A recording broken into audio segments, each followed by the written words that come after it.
Mesdames, Mesdemoiselles, Messieurs, bonjour et salut la compagnie. C'est le printemps, c'est le dernier samedi du mois et c'est la fête des Benjamins.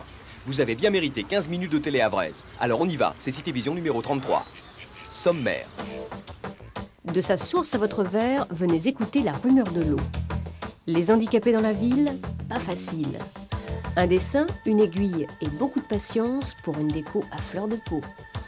Prenez une molécule d'oxygène et 2 molécules d'hydrogène. Secouez bien en prononçant la formule magique. Vous devriez obtenir un petit verre d'eau. Si ça ne marche pas, regardez notre premier sujet et prenez des notes. Citévision vous emmène voir derrière les robinets du Havre. En route pour le grand voyage de l'eau. Tout commence par une averse sur le pays de Caux. L'eau peut profiter d'une faille et trouver rapidement une rivière souterraine. Toute la pluie n'aura pas le même destin. Ce jour-là, il était tombé 3 gouttes. S'enfonçant dans la craie purificatrice à raison d'1 mètre par an, elles ne reverront le jour que 20 ans plus tard.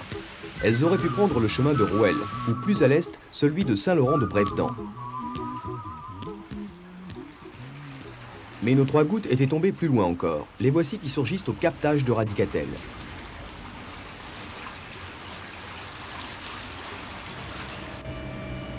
Pompée, filtrée, purifiée, l'une d'entre elles offre dès le départ son corps à la science. Le laboratoire municipal opère 2000 prélèvements par an sur l'ensemble du réseau.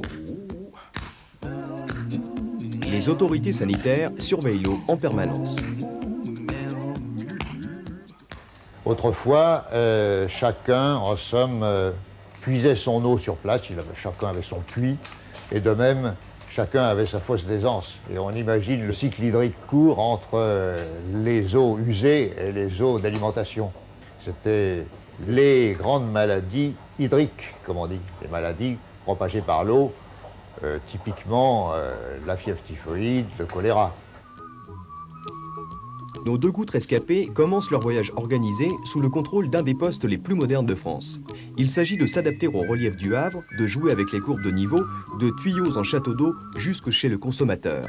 Saint-Laurent, Radicatel se boivent purs, mais on mélange Rouelle avec une partie de Radicatel. Oui, il y a 2 raisons. La première, c'est une raison quantitative. Et il faut savoir que les sources de Rouelle sont des sources dont le débit est relativement faible, 8000 m3 par jour, qui ne suffisent pas à alimenter à elles seules un réseau.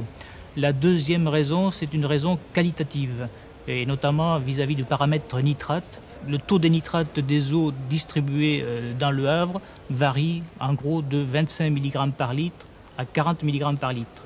La norme européenne est à 50 mg par litre. En dessous, il n'y a aucun danger. En dessus, il y a un danger, en particulier pour le nourrisson. La seconde de nos gouttes s'est fait détourner par le réseau portuaire. L'eau du Havre se boit en effet aux 4 coins du monde. Mais les Havrais la boivent-ils? Effectivement, j'en bois. Non, monsieur, je n'en bois pas. Jamais. Si, le café, oui. Ces derniers temps, j'ai trouvé bizarre. Mais il semblerait qu'actuellement, il y a quelques problèmes au niveau de cette eau. Mais moi, apparemment, je ne sens rien en ce moment. J'ai eu mal au ventre comme tout, et c'était l'eau, enfin paraît-il, hein, je sais pas. Je pense qu'on serait prévenu s'il y avait des dangers. Disons qu'on sera peut-être informé, peut-être un peu tard.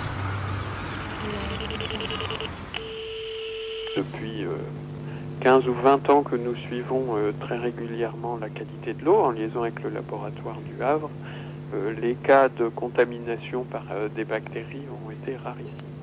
Les nitrates, c'est un autre problème. C'est un problème qui, en Seine-Maritime, est à retardement.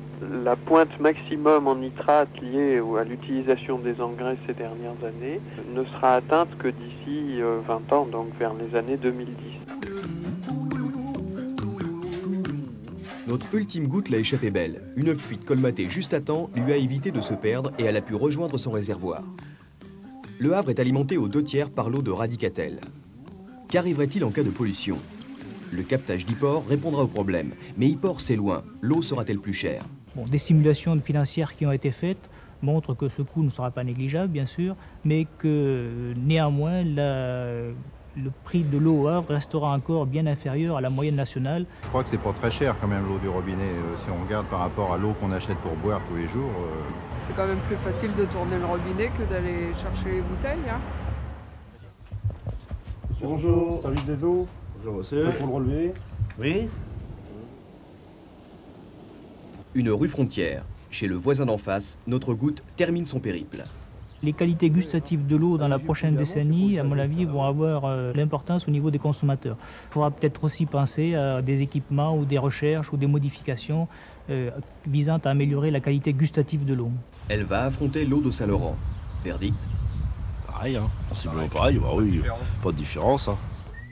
Vous l'avez compris, nous avons conté l'histoire de la goutte qui n'a pas fait déborder le vase. L'eau du Havre, on peut la boire.